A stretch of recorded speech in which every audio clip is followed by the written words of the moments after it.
mal-istazzjon 1 issa.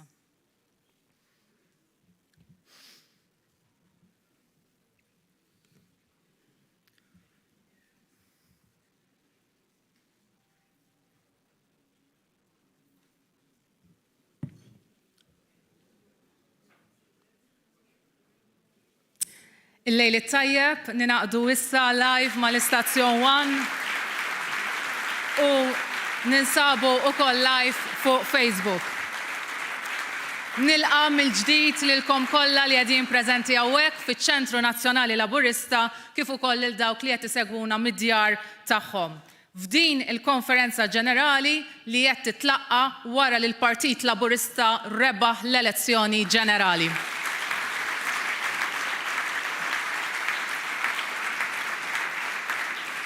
Intom id-delegati tiffurmaw l-ogħla organu tal-Partit Laburista fih dan din il-konferenza ġenerali. Għalhekk ir-rebħa elettorali hija mertu wkoll tagħkom. Intom l-eruq tal-partit li tibqgħu iżommu t-sod lil dan il-partit f'kull żmien.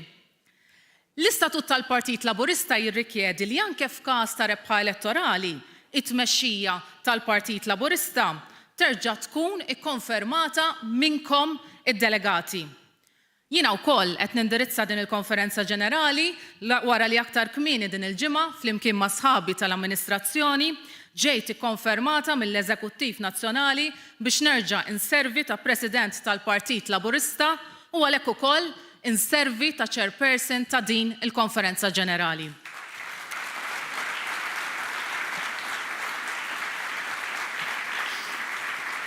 Grazzi tal-fiduċja.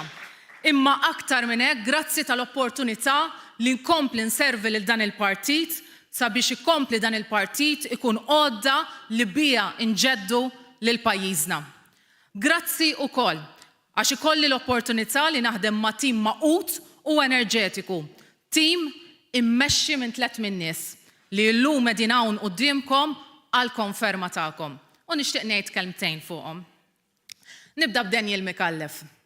Daniel huwa il-persuna li flimkien mat-tim tiegħu rajtu jorqod u jqum litteralment fiċ-Ċentru Nazzjonali Laburista waqt il-kampanja elettorali.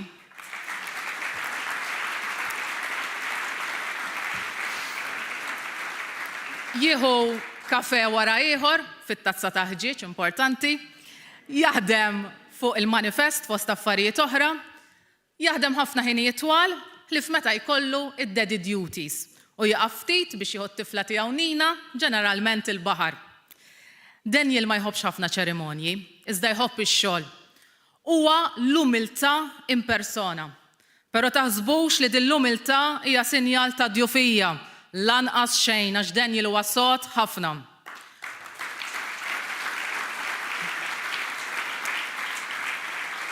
Huwa għalhekk li jiena naf li konferma b'saħħitha f'Daniel Mikallef tfisser li dan il-partit ser jibqa' jkun attiv anke meta aħna nkunu fil-gvern.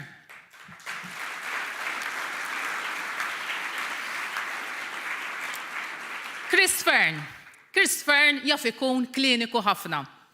Iżda, imbagħad taraħ ma' tfal u jerġa' jsir tfalu wkoll.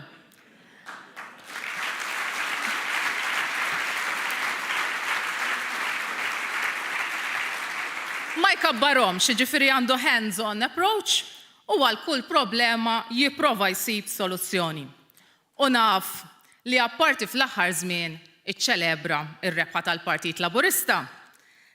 Feraħ iċċelebra wkoll meta sar nannu għall-ewwel darba tan-neputi tiegħu Eric.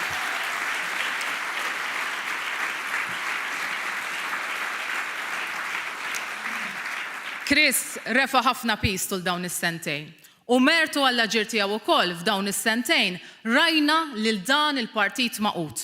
U rajna il-pajjiż li llum jista' jkompli jimxi l quddiem wara l-pandemija. Għalhekk, konferma b'saħħitha fi Chris Fern tfisser li ser ikollna spalla soda ħafna terfa' l-pis fil-mument tal-prova.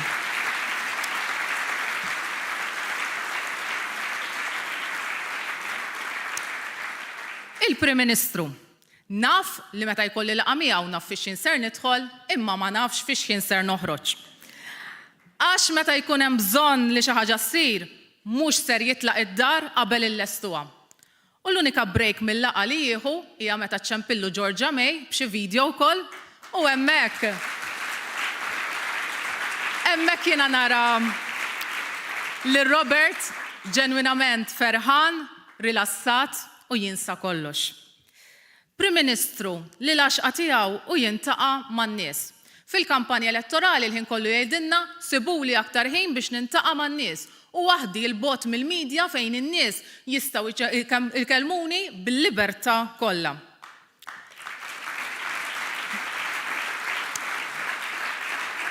Infatti, jekk ikollok tintaqa' miegħu wara xi waħda minn dawn l-okkażjonijiet li jkollu jintaqa' man-nies, ibqa' ċert li ser iddum tistenna, għax Robert Abela ma jitlaqx minn fuq il-post qabel ma jkun tkellem u sema' lil kulħadd. U x'differenza? In-naħa l-oħra Bernard Grech wara li l-Partit Nazzjonalista kiseb telf oħra kbira, lanqas biss jipprova jara x'għamel ħażin. U din naħa għandna lil Robert Abela li qabel din il-konferenza intaqa' mad-delegati kollha tal-Partit Laburista. U iltaqa' magħhom mhux biex jisma' biss it-tifħir, iżda biex jara x'seta sar aktar tajjeb, x'differenza. Prim Ministru li bit-tmexxija tiegħu ksibna l-akbar rebħa elettorali f'elezzjoni ġenerali mill-indipendenza l hawn.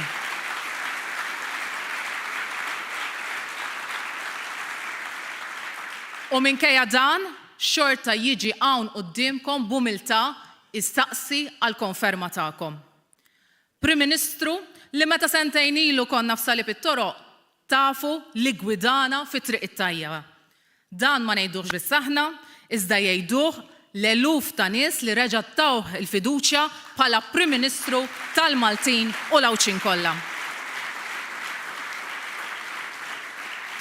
Għalhekk il-Prim Ministru jixraqlu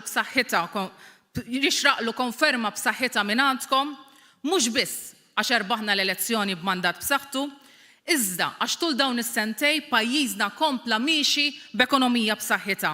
Kompla jkollu lanqas rata ta' qatt fl-istorja ta' pajjiżna. U għax huwa l-bniedem li għandu l-kuraġġ li fis-snin li ġejjin ser iħares dejjem lejn l-interessi tal-Maltin u l-Awċin.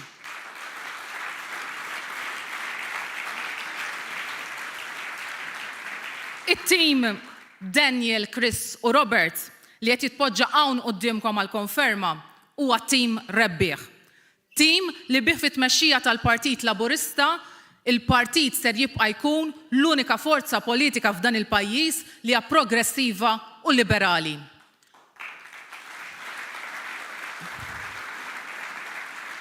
U dan huwa kruċjali għaż-żminijiet li ġejjin.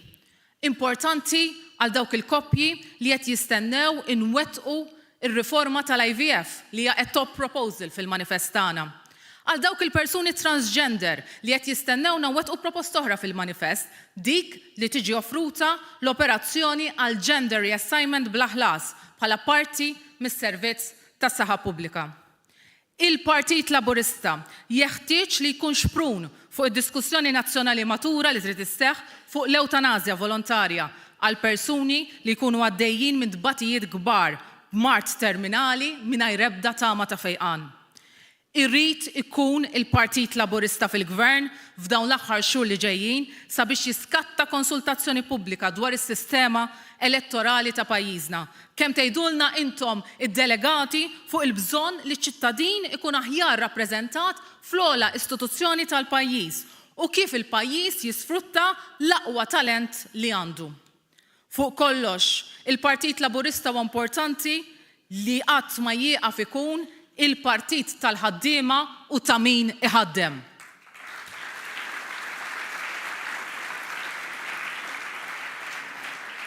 Aħna bħala partit tal-ħaddiema qatt ma nistgħu nittolleraw l-ebda xorta ta' prekarjat. Fil-konfront ta' ħadd Malti jew ġej minn pajjiż ieħor. Bl-istess mod, dan il-partit tal-ħaddiema ma jistax jibqa' jittollera li n-nisa jaqtaw lura mill-prospetti ta' karriera tagħhom, speċjalment għax ikollhom it-tfal. Għataw nisa li waqt intervju għal post tax-xogħol jiġu mistoqsija jekk hux beħsiebhom ikollhom it-tfal. Imma raġel qatt ma jkollu jwieġeb għal dawn il-mistoqsijiet. Għalhekk hemm bżonn deċiżjonijiet importanti li jbidlu kultura li ilha snin twal. Dik li l-mara tittoqgħod dejjem pass lura minn raġel speċjalment meta jkollha tfal. Bħala partit, ser insusu wara l-Gvern biex tkun implementata l-proposta elettorali li kumpanija li ħadmu aktar minn 50 ħaddiem u jkollhom 40% ta' tmexxija eżekuttiva tagħhom li huma nisa jingħataw tax credit ta' massimu ta' 50,000 fuq il-pagi tal-ħaddiema. Għalhekk ukoll kienet importanti r-riforma kostituzzjonali biex permezz tal-mekkaniżmu issa għandna iktar nisa fil-Parlament Malti. Konxja li hawn min kritikah dan il-mekkaniżmu, anke nisa stess. Però lil min jikkritika nsaqsih x'soluzzjonijiet hemm li permezz tagħhom ma konniex ser nibqgħu nistennew snin twal oħra biex ikollna parlament li għajr xi eċċezzjonijiet biss kien jikkonsisti minn irġiel pratikament. Ħarsu lejn il-parlament tagħna kif ser ikun. U għajduli jekk kieku ma kienx għal kuraġġ ta' dan il-partit fil-gvern għax konna ser naslu li jkollna parlament daqstant rappreżentattiv. Wettaqna għal darb'oħra flimkien wettaqna l-istorja ta' dan il-pajjiż. Bħala partit irridu naħdmu ħafna aktar għax għalkemm kuntenta bil-kwalità ta' kandidatura ta' nisa, uħud minn nisa li saħansidra bdew mill-programm Lead illum huma membru tal-kabinett, minix kuntenta bl-ammont ta' kandidati. U għalhekk l-appell tiegħi lin-nisa huwa biex jersqu għall-Partit Laburista sabiex ikollna kandidatura b'saħħitha għall-elezzjonijiet tal-kunsilli u għall-elezzjonijiet tal-MPs. L-għaġġ għall-bidla huwa dak li jtina l-enerġija. Jien naf li bil-Prim Ministru Robert Abela u bid-deputati mexxejja Chris Fearn u Daniel Mikallef dan l-għaġġ għall-bidla qatt mu ser jieqaf. Għalhekk, konferma b'saħħitha fihom inkunu qed niggarantixxu li dan il-partit ser jibqa' relevanti għaż-żminijiet li ġejjin. Intom id-delegati, membri tal-Partit Laburista, nies li naqattu magħna l-ewwel darba f'din l-elezzjoni li għaddiet, il-ferat tal-partit, il-veterani Laburisti, iż-żgħażagħ Laburisti u n-nisa Laburisti, l-idejat, sħabi tal-amministrazzjoni, ħdimna flimkien biex nerġgħu naraw il-Partit Laburista fil-Gvern. Iżda fuq kollox, stajna naħdmu tajjeb flimkien għax konna mmexxijin minn mexxej tajjeb li żammna maqudin. Hemm minna f'Robert Abela sentejn ilu u f'dawn is-sentejn hu emmen fina. U dik il-fiduċja nislet fina aktar entużjażmu għall-Partit Laburista. U għalhekk Robert Abela jixraqlu konferma b'saħħitha minn għandkom delegati għax bih mexxej il-Partit Laburista ser ikompli jissaħħaħ. Nirringrazzjakom.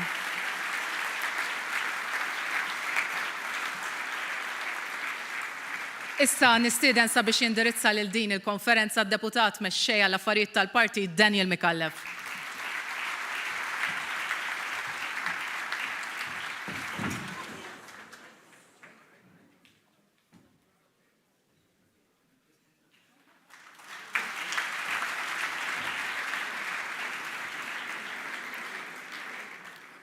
Jien ngħidlek ma tilbist kaken ram. Ramona qadet tgħid ħafna fuqna. Jien problema waħda għandi b'Ramona għaliex veru anka meta konna nitkellmu fl-istess post jew fl-istess ħin. Llum ma minniex għax m'kenniex ċans nqablu noti qabel l-ewwel nlestu b'mod separat, mbagħad inqabluhom għax ħafna drabi taħt tant inkunu on the same wavelength li jekk ma niftemux nirrepetu lil xulxin. Imma fiha mhux jiena biss imma sħabi kollha tal-amministrazzjoni għandna spalla enormi u president soda li a pleasure to work with.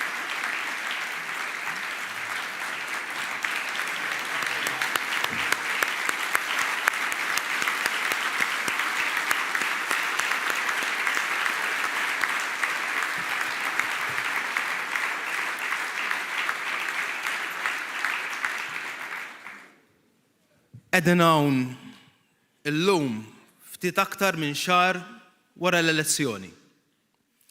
L-isbaħ ħaġa imma semmita Ramona. Mhux li qegħdin hawn illum imma li mhux qegħdin hawn għall-ewwel darba f'dan ix-xahar. Ma morniex nistrieħu, imma żidna r-ritmu tal-ħidma tagħna. Fl-Assemblej ma ltqajniex biex noqogħdu intabtbu fuq dar xulxin, iżda biex niddiskutu il-messaġġ li bat il-poplu Malti Wawċi fis-26 ta' Marzu. Fil-laqgħat li kellna ma ħanikxef l-ebda sigriet jekk ngħid li minkejja ir-riżultat sabiħ ħafna li kellna fl-elezzjoni, l-ebda wieħed jew waħda minnkom jew minna laqgħat jifraħ ħafna fuq ir-riżultat, la tkellem fuq b'ewforija jew ħafna daqta trombi. Iffokajna aktar minn xejn fuq dak li nistgħu nagħmlu aħjar. Kritikajna l-xulxin u x'jista' jsir aħjar, imma b'aġenda ġenwina. Sakemm jibqa' dak l-ispirtu li jġibna flimkien, nibqgħu denji tal-fiduċja li selfuna n-nies. U meta nitkellmu fuq l-għaqda, ikun hemm min jagħti x'jifhem li qed nippromovu xi kultura tal-mos fejn kulħadd jaħseb b'mod wieħed, kulħadd jgħid l-istess ħaġa u li fejn tidħol it-tmexxija għandu jiġi riservat biss l-inċens. U tafu daqsi li f'dan il-partit ir-realtà tmur ħafna il-bot minn hekk. Sal-bieraħ stess jienu sħabi lajna tumakka żgħira waqt l-eżekuttiv mant waħda mill-ferat u kellhom raġun. L-għaqda ma tfisser li bl-idejat kollha differenti li jista' jkollna u bil-preġi u d-difetti kollha tiegħi l-ewwel wieħed taqadna direzzjoni waħda u dik id-direzzjoni jisimha Malta.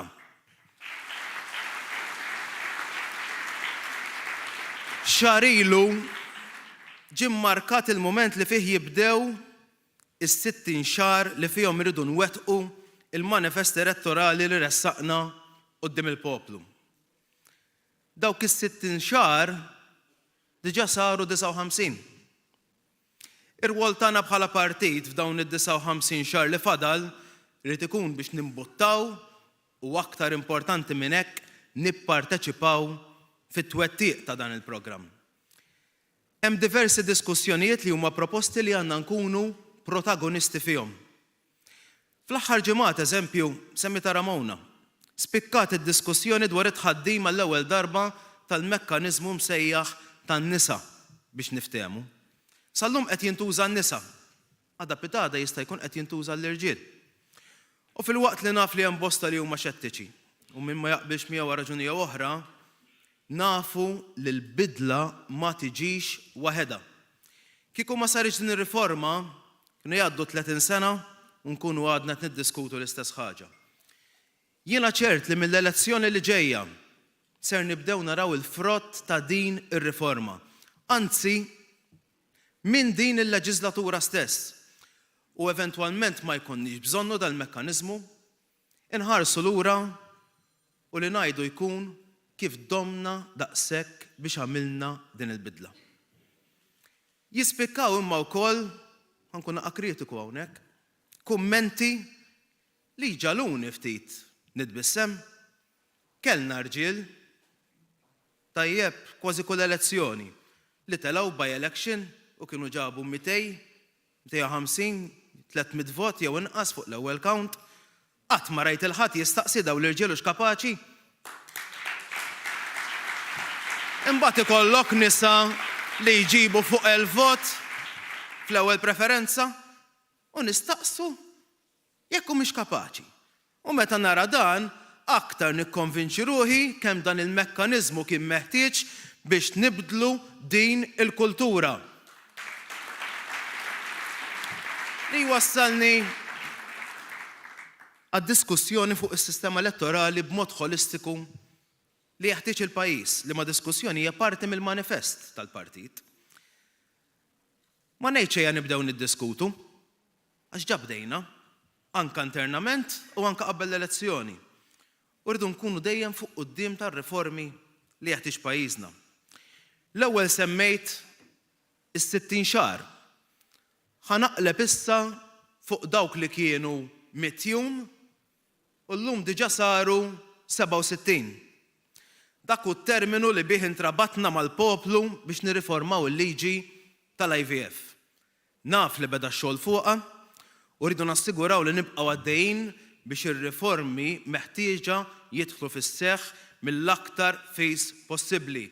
No ifs, no buts. Weda ċentrali fil-kampanja elettorali li titwassal biex nibnu fuq ir-riformi li għamilna fl-aħħar snin u ma nibqgħux nisimgħu b'koppji Maltin u Għawċin li jkollhom isifru għaliex il-liġijiet tagħna huma restrittivi wisq.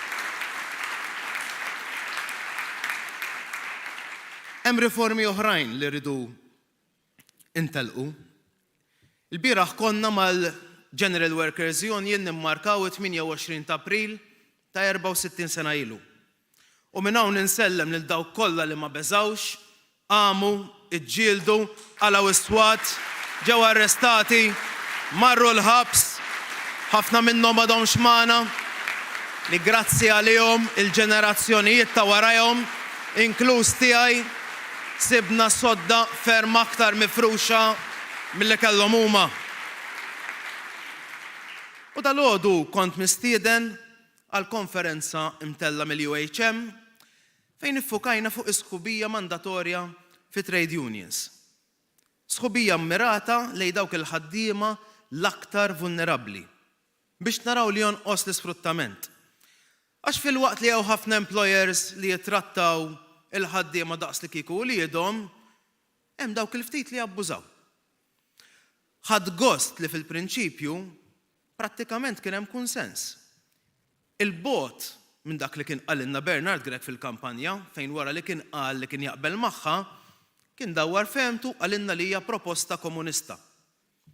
Din hija wkoll diskussjoni li nemmen tissokta minnu fih u flimkien ma' tneħħija ta' zero hour contracts u l-liċenzjar ta' temping agencies hija waħda mill-għodod biex nagħtu daqq oħra lil prekarjat f'pajjiżna. Għax fil-waqt li iva aħna pro-market u nemmnu li n-negozju għandu jikber u jimraħ, li iva dan il-moviment mhux biss jemmen imma wera li għandu l-kredenzjali biex ikabbar l-ekonomija, jinħoloq il-ġitu jitqassam bl-aħjar mod, aħna konna, għadna u nibqgħu il-partit tal-ħaddiema Maltin, Għawċin u barranin li jaħdmu f'Malta u f'Għawdex. Bdej dan id-diskors b'referenza għall-analiżi tar riżultat elettorali dwar kif internament kellimna fuq dak li jista' jsir aħjar. Ser nirreferi ma' wkoll u nemmen li bix-xieraq li nfakkar ftit li minkejja id-diffikultajiet politiċi lokali, minkejja pandemija li ħarbtet dinja, minkejja li Prim Ministru ġdid flok beda jimplementa l-programm politiku tiegħu kellu jiġu qudiemna u jgħidilna ħanalaq l-airport, ħanalaq l-iskejjel, ħanalaq il-bars, ħanalaq il-clubs, ħanalaq il-restaurants, fost oħrajn.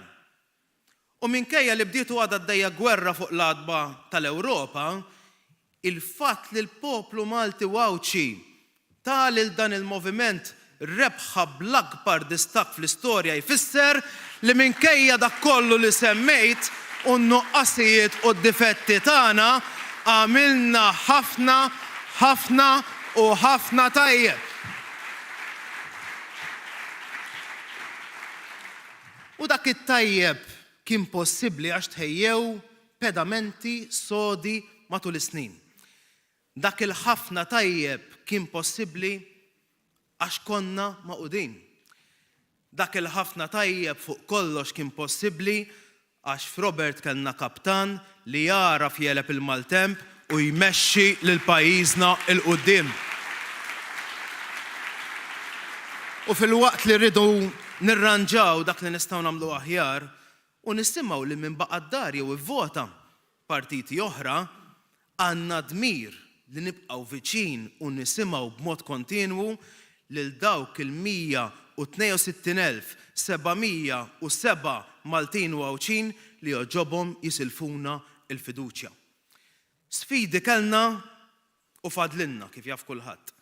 Minn hawn iżda Prim Ministru fisem il-partit u nemmen jiena fisem il-Maltin u l-Għawċin kollha ngħid proset lill-Gvern immexxi minnek għax qed jagħmel minn kollox biex kemm jista' jkun id-daqqiet li ġejjin minn barra jimpattaw bl-inqas mod il-poplu Malti u Għawċi. Ħansemmi biss l-għoli tal-ħajja madwar l-Ewropa.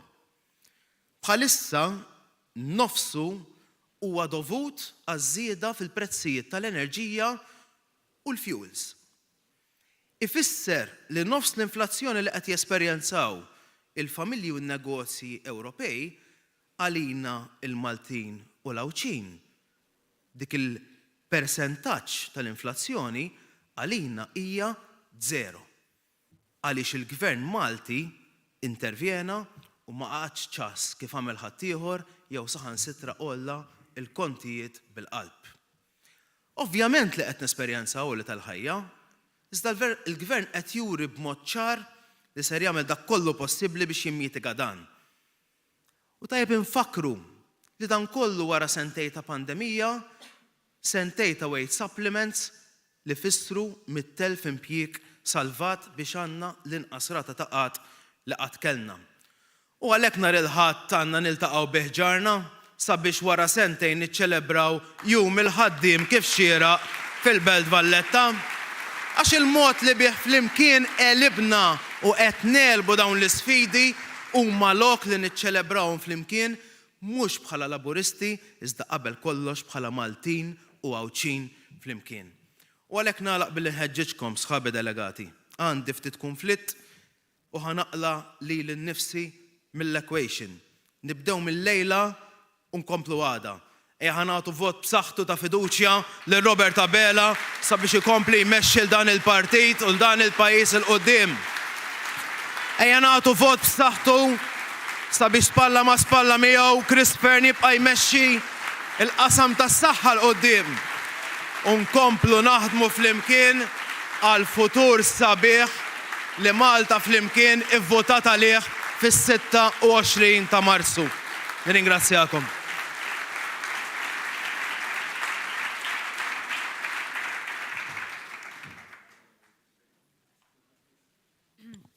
Grazzi Daniel Mikallef, issa nistieden sabiex jindirizza lil din il-konferenza ġenerali lid-deputat mexxejja l-affarijiet tal-Parlament Chris Fern.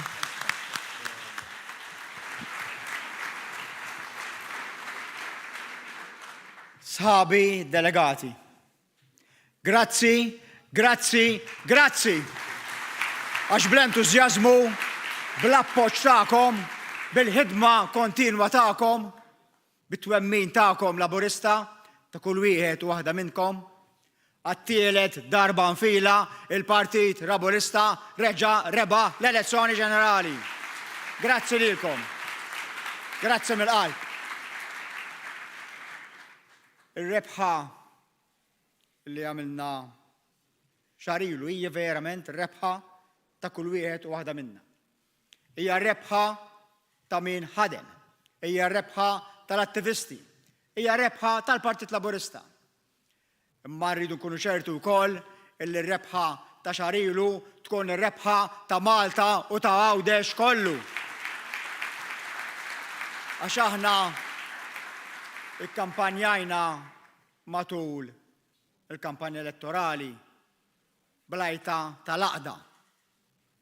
U l-elettorat, il-poplu, kellu l-għażla bejn żewġ partiti. Bejn partit li kien qiegħed jgħix il-firda u partit li prattika u pritka l-għaqda. U l-poplu għażel. Il-poplu għażel l-għaqda. U għalhekk aħna ikkampanjajna u li ġejna fdati bil-fiduċja tal-poplu fuq l-għajta tal-għaqda, issa rridu nigvernaw, issa rridu nmexxu dal-pajjiż b'għaqda nazzjonali. Aħna il-Partit tal-Għaqda Nazzjonali.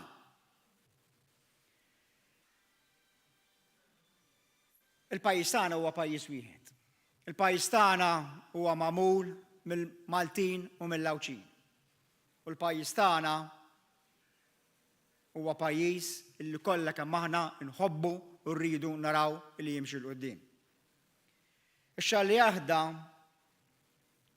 erbaħni kollha kemm aħna li hawn din il-Kamra. Rebaħ il-Partit Laburista, rebaħ lil min ivvota għall-Partit Laburista. Massa rridu nkunu għaqlin. Illi dak illi ġara x-xahar li għadda ifisser illi tkun rebħet Malta u Għawdex kollu. Irridu naraw illi anka min ma votolniex uħossu illi rebaħ.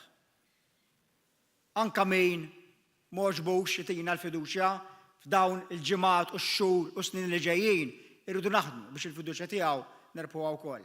Ħalli r-rebħa tax-xahar li għadda tkun ir-rebħa tal-Maltin u tal-Għawċin kollha.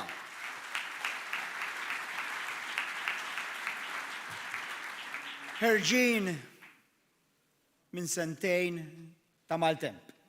Pandemija, kollha kemm aħna għedna d-dinja kollha qalet illi kienet l-ikbar kriżi illi rat id-dinja ċertament matul ħajjitna. Ħerġin minna u ħerġin minna bl-unuri. Però ħerġin minn maltempata u sibna qudiemna maltempata oħra il-gwerra fl-Ewropa. Gwerra illi qed teddet illi ġib għall-kub tiegħhom pajjiżi sħaħ. U jekk aħna ġo dal-pajjiż kejken ħanoqogħdu naħlu l-ħin niġġieldu ma' xulxin. Jekk aħna ġo dan il-pajjiż kejken se noqogħdu naħlu r-riżorsi tagħna u saħħitna biex nagħmlu vendikazzjonijiet il xulxin. Jekk aħna minflok ngħinu xulxin ħanaraw kif infixklu xulxin, aħna wkoll għandna r-riskju li l-gwerra wkoll. Iġġibna rkub tejna u tħabbatna u l-mowġ ħabbatna mal-blat. Imma jekk aħna nkunu poplu wieħed, jekk aħna nkunu Malta waħda, jekk aħna nkunu pon wieħed, jekk aħna nkunu maqudin, xejn u ħadd mhux se jwaqqaf il-progress ta' dal-pajjiż tagħna.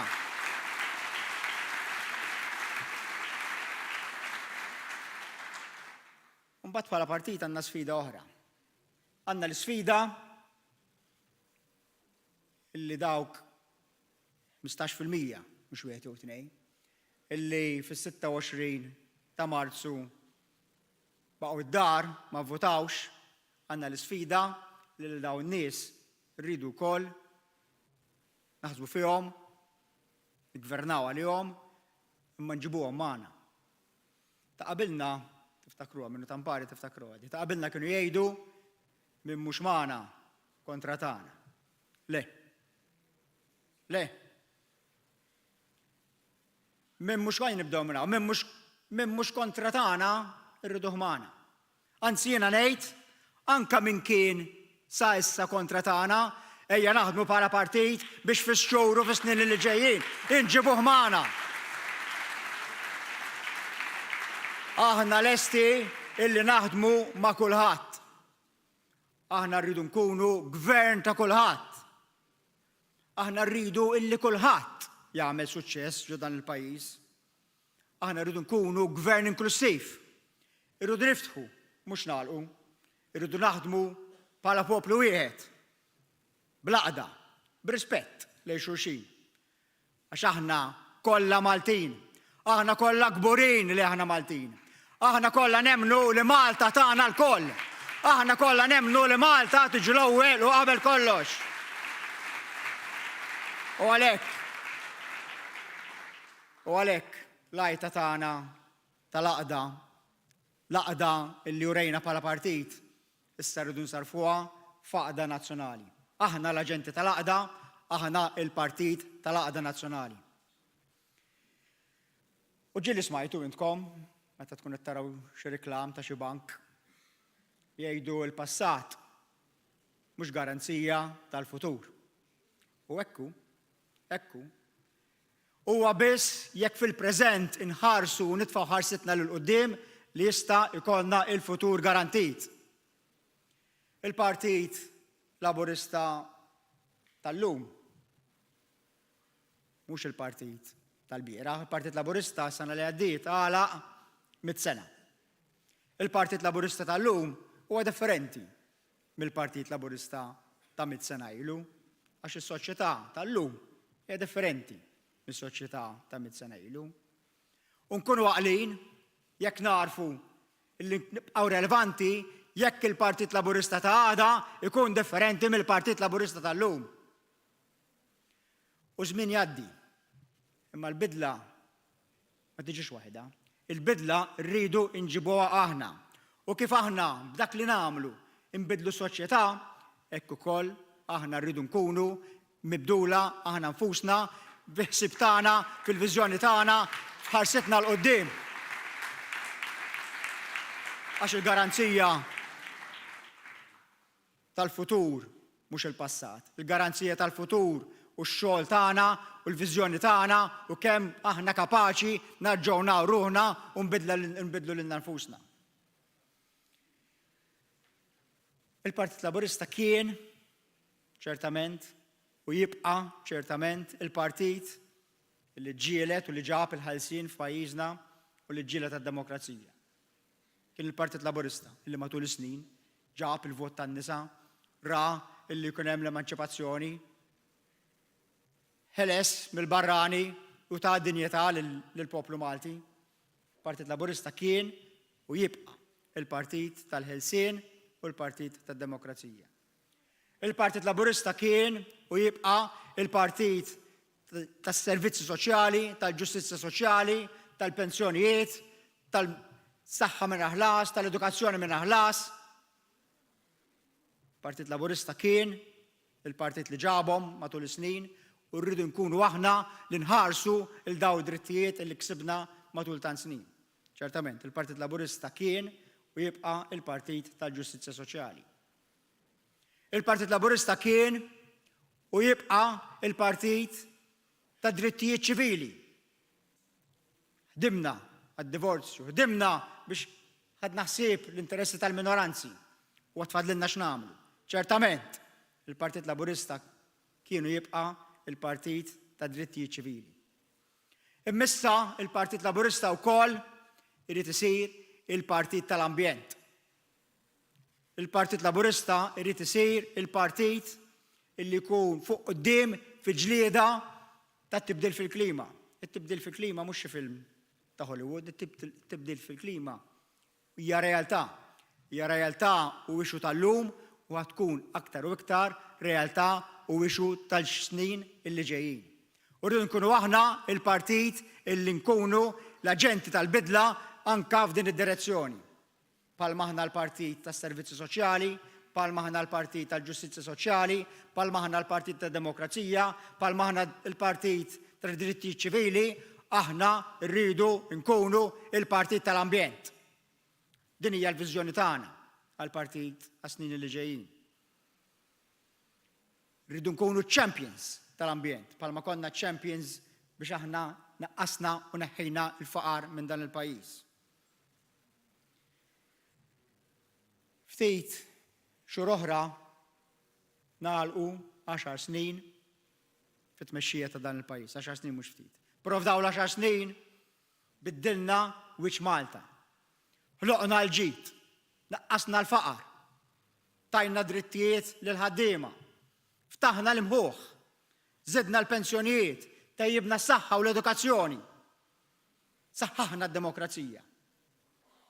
Imma dawn l-10 snin huma biss il-bidu, dawn l-10 snin huma biss il-pedament ta' dak li rridu nibnu flimkien. Fadlilna ħafna x'nagħmlu flimkien. Għandna proġetti u pjanijiet kbar għal pajjiżna. Maqudin flimkien nistgħu nieħdu lil dal-pajjiż lejn orizzonti ġodda u sbieħ.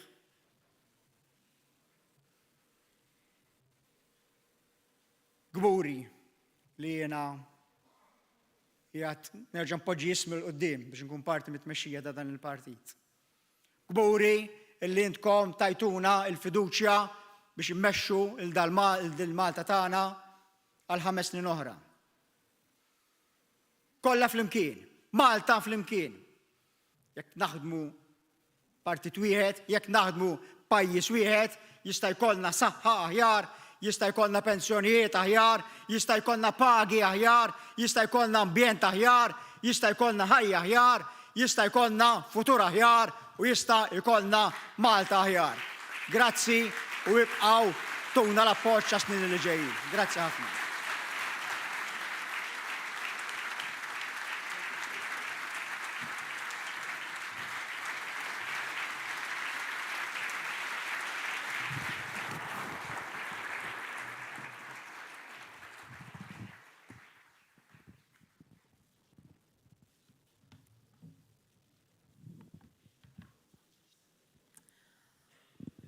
U issa nistieden il-kulħadd sabiex nilqgħu lill-Prim Ministru Robert Abela sabiex jindirizza lil din il-konferenza ġenerali.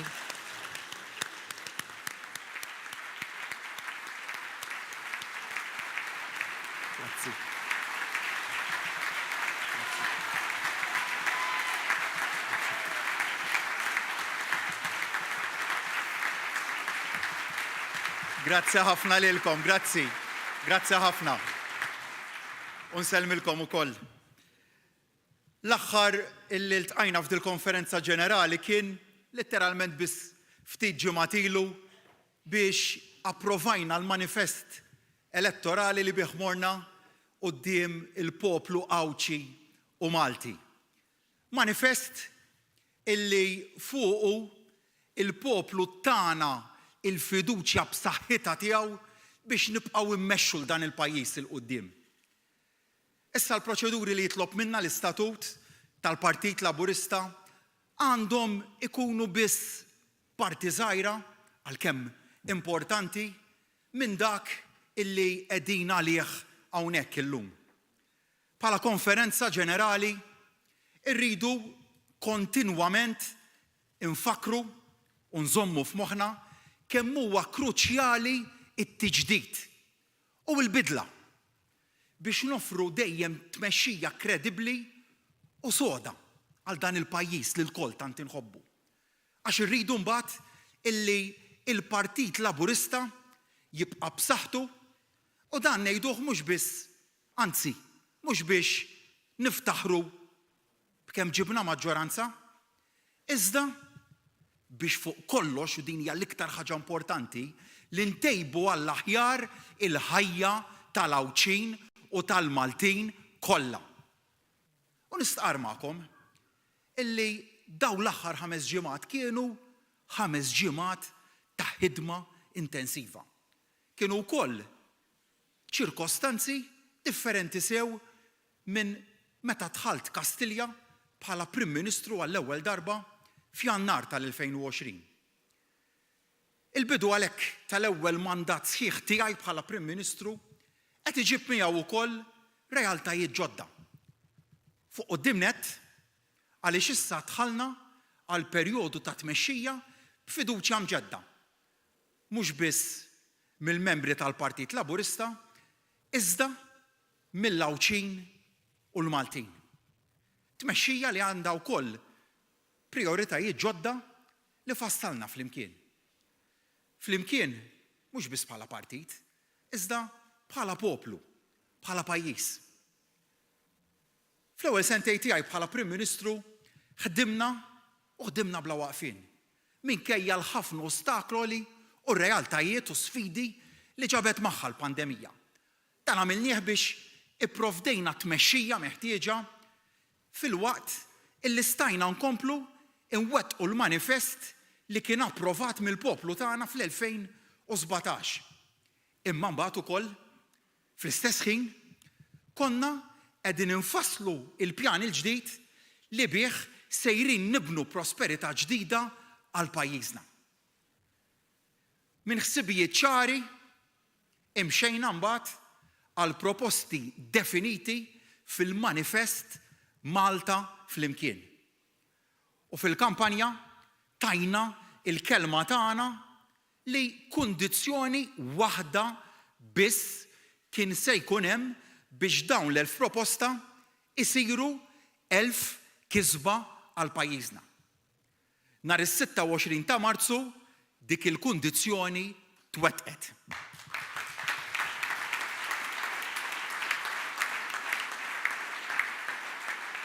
Għalhekk issa hija fuqna ir-responsabbiltà li nwettqu dawk l-1000 proposta.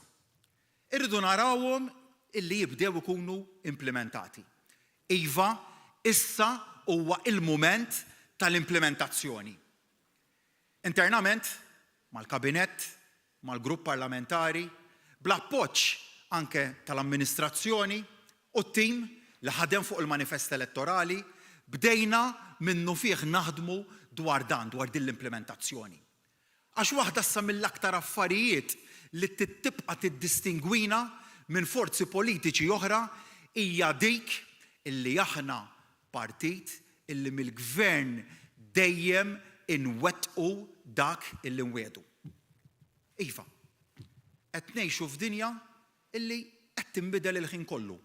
U mill-gvern, iva, wieħed jistenna u jippretendi illi naddattaw kontinwament għal dal-bidliet. Iżda, il-programm ta' ħidma tagħna irid jibqa' ċċentrat ma' dak illi l-poplu tagħna il-fiduċja għalih fl-elezzjoni tas-26 ta' Marzu. Dak u l-ftehim tagħna mal-poplu. Mela, l-implementazzjoni tibqa' waħda mill-aktar affarijiet importanti minn issa il-qudiem. ċentrali ngħid jien. Il-programm, l-1000 proposta illi jinfirxu fuq leġislatura, iżda imbagħad hemm il-prijoritajiet illi għamilna għal Malta ta' qudiemna. Maltisbaħ, opportunitajiet aħjar għal kulħadd, Malta bi kwalità ta' ħajja aħjar, illi dawn huma kollha prijoritajiet illi diġà telgħu fuq nett tal-aġenda tagħna sa mill-ewwel jum ta' din il-leġislatura. Insemmi kull memo li jitla' quddiem il-kabinett. Dan u dak li nżommu f'moħħna. U dal-prijoritajiet imbagħad iridu jkunu riflessi fid-deċiżjonijiet u l-inizjattivi illi nipproponu, inkluż sa mill-ewwel jum issa illi fih jerġa' jiftaħ il-Parlament fis-7 ta' Mejju. Imbagħad bħala partit irridu nibqgħu għaddejjin fuq dan il-proċess kontinwu ta' trasformazzjoni. Fil-mod kif naħdmu, fil-mod kif naħsbu, fil-mod kif nadattaw għal soċjetà li kif semma Chris tevolvi l-ħin kollu. Qatt, u nerġa' ngħid qatt ma nistgħu nistrieħu fuq dak li ksibna sal-lum. U waraw ġara l-ħaddieħor. Ħaddieħor sofra l-ikbar telfa fl-istorja. U wara biċ-ċar li jrid jibqa' dej business as usual. Iwaħħal f'kollox, iwaħħal f'kulħadd, minn barra fih innifsu. Dik affarih. U huwa minnu li forsi il-kap tal-Partit Nazzjonalista komdu hekk għax irid iżomm postu, irid iżomm is-siġġu. U min irid jagħmel lill-kap tal-Partit Nazzjonalista dak li hu għamel lil ta' qablu, forsi lest li jistenna ftit ieħor ukoll. Imma x'inhu l-importanti? L-importanti hu li aħna qatt ma naqgħu f'dik in-nassa li ngħidu wasalna.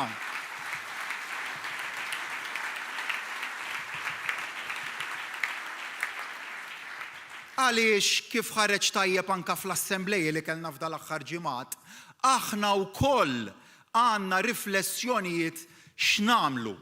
Irridu nsaqsu domanda importanti lil nfusna. Fejn stajna nikkonvinċu aktar? Irridu naraw ukoll fejn stajna ddiżappuntajna nies illi appoġġjawna fl-imoddi. U dan huwa proċess illi internament mhux għalaqna għajnejn għalih, huwa proċess li diġà bdejnieh.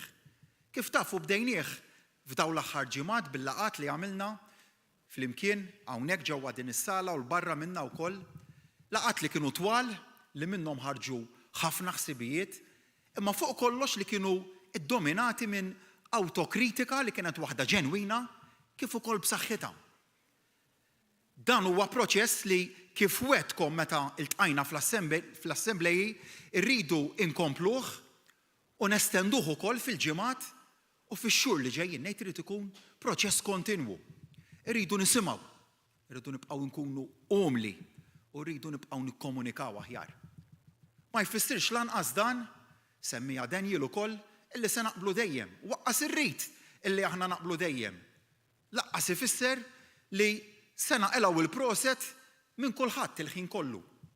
Ma jfissirx lanqas li mhux se jkun hemm momenti fejn niġu kritikati minħabba deċiżjoni jew oħra. Jew li mhux se jkun hemm diskussjoni taħraq jew kontroversjali wkoll. Iżda sakemm dik id-deċiżjoni tkun ittieħdet fl-interess ta' pajjiżna, irridu nispjegaw mingħajr ma nkunu supervi. Iva, nisimgħu t-tħassib tan-nies. Imma fl-istess ħin kruċjali li niddeċiedu. Għax bit-teħid tad-deċiżjonijiet li toħloq l-impjiegi, bekk li toħloq il-ġid, bekk li tibqa' timmodernizza l-pajjiż.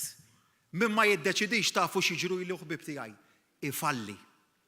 U dan kien il-messaġġ ċentrali li batt lill-kabinet fl-ewwel laqgħa li ltqajna flimkien l-istess mal-grupp parlamentari u l-istess messaġġ li għaddejtu lil kull min għandu forma ta' saħħa fit-teħid tad-deċiżjonijiet.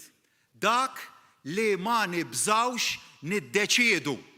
Irridu nuru kuraġġ fit-teħid tad-deċiżjonijiet. Dak l-istess kuraġġ li urejna bir-riforma li għamilna biex żidna ir-rappreżentanza femminili fil-Parlament. Iva, sodisfatt u gburi li se jkollna l-aktar Parlament b'rappreżentanza femminili fl-istorja ta' pajjiżna.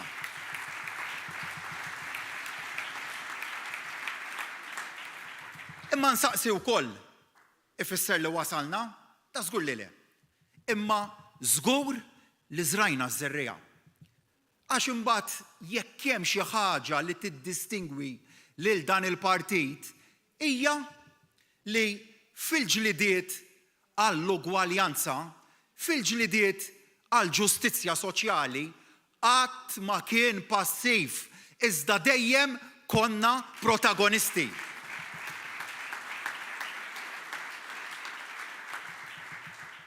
U nifhem huwa minn hawn lid-dinja li jkun hemm domandi. Nifhem ukoll li jkun hemm element ta' xettiċiżmu. U ngħid li huwa element ta' xettiċiżmu sakemm ngħixuha din l-esperjenza.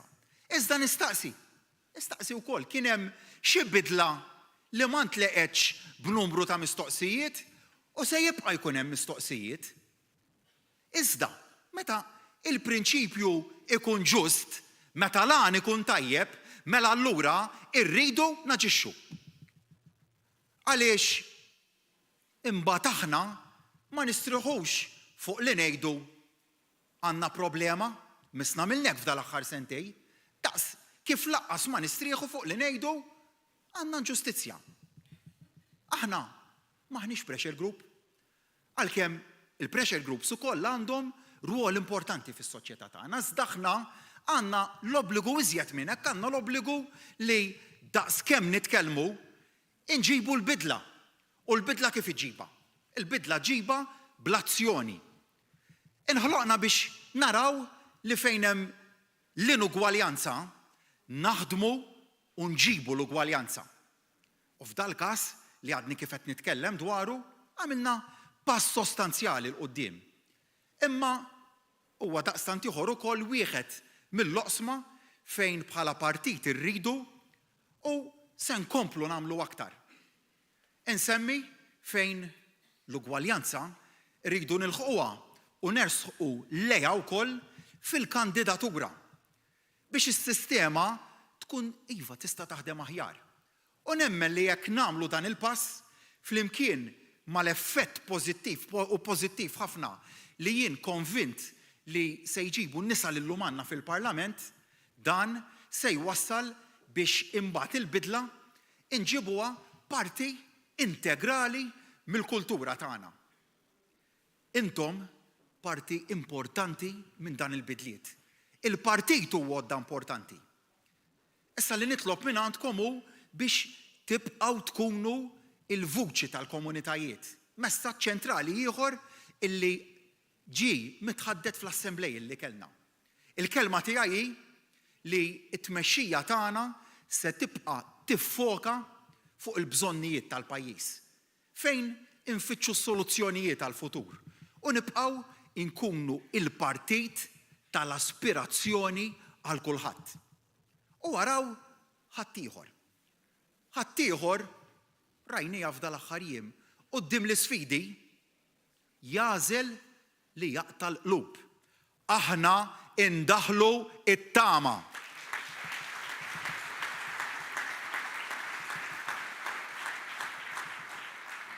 Iffaċċjajna sfidi f'dal aħħar sentejn u qegħdin nerġgħu niffaċċjaw sfidi li mhumiex żgħar. Tkellimt fl-aħħar ġimgħat u żgur se tibqa' fuq l-aġenda fi żmien li ġej dwar l-effett li qed tħalli l-gwerra fl-Ukranja. Inkluż dan l-effett fuq affarijiet li jolqtu lill-poplu tagħna direttament u li għalhekk aħna bħala gvern nagħmlu l-għażla ċara u konxja li kontinwament inkunu man-nies u nipproteġuhom. U għalhekk imbagħad li jien nibqa' ottimist dwar il-futur. U ċ-ċittadini tagħna għandhom għax ikunu ottimisti wkoll dwar il-futur ta' pajjiżna. Mhux biss qelibna sfidi kbar, iżda kien hemm fejn saħansitra bdilnihom f'opportunitajiet. L-istess se nkunu qed nagħmlu fi żmien li ġej. Aħna konna u nibqgħu il-Partit tal-Progress.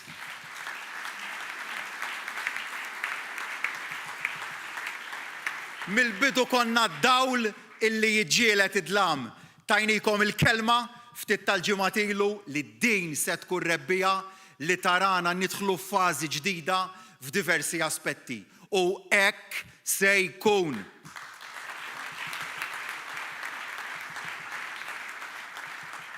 U allura l-istedina tiegħi lilkom hija biex nhar il-ħadd li ġej ninaqdu l-koll il-belt biex wara 3 snin inkunu nistgħu niċċelebraw jum il-ħaddiem flimkien.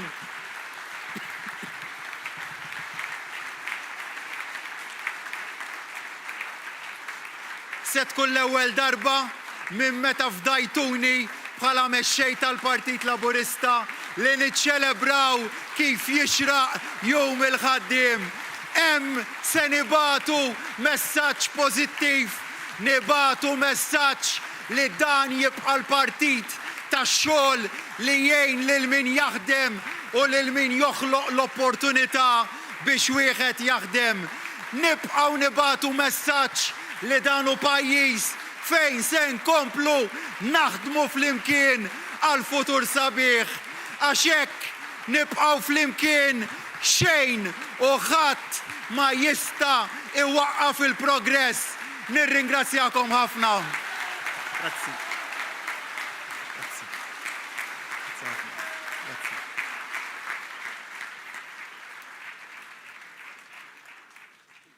Grazzi. Grazzi Prim Ministru. Qabel nagħlqu din is-sessjoni plenarja infakkarkom li issa minnu fieser tissokta il-votazzjoni hawn barra fiċ-Ċentru Nazzjonali Laburista għal konferma tal-Prim Ministru Robert Abela għad-deputat mexxej għall-affarijiet tal-Partit Chris Fearn kif ukoll għad-deputat mexxej għall-affarijiet tal-Parlament Chris Fearn u għad-deputat mexxej għall-affarijiet tal-Partit Daniel Mikallef. Il-votazzjoni illum tibqa' miftuħa sad-9:09 ta' filgħaxija u terġa' tiftaħ hawnhekk għada mid-9 ta' filgħodu sal-5 ta' wara nofsinhar għalhekk inħeġġiġkom biex tivvutaw għawdex imbagħad tiftaħ mill-10 ta' filgħodu sa' 2 ta' wara nofsinhar.